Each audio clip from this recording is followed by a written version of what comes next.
আমাদের স্বাধীন বাংলাদেশ, কিন্তু আমরা স্বাধীন নই। স্বাধীন যদি থাকতাম তাহলে এই দিনটা আজকে দেখতে হতো না। যে দেশে নিজেদের মধ্যে নিজেদেরই যুদ্ধ হয়, সে দেশে স্বাধীন আমরা কিভাবে হই? আপনি ফিলিস্তিন বা ইসরায়েলের যুদ্ধ হয়তো দেখে থাকবেন।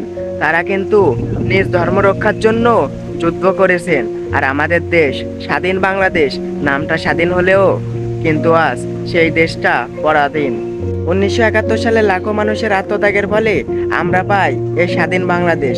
নামটা স্বাধীন হলেও সে দেশটা কিন্তু আজও পরাধীন হয়ে রয়েছে।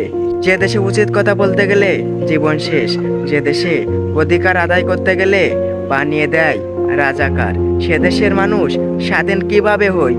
বাইরের দেশে বাংলাদেশের অনেক প্রবাসী ভাইয়েরা রয়েছে, তারা শ্লোক লজ্জায় বলতে পারে না নিজের দেশের নাম। তারা তাদের পরিচয় দেয় রোহিঙ্গা। যদি আজ অধিকার আদায়ের জন্য রাজপথে নামতেই হয়, তাহলে দরকার ছিল না ভাই 1971 সালে লাখো মানুষের জীবন দিয়ে এই দেশকে স্বাধীন করা। জানি না এই ভিডিওটা কতজনে দেখেছেন। যারা দেখেছেন তাদেরকে জানাই অসংখ্য ধন্যবাদ। আর আপনার যে মতামত তা কমেন্টে জানাবেন। কিরকম আপনি ভিডিও চান তাও জানাবেন। ধন্যবাদ, সবাই ভালো থাকবেন।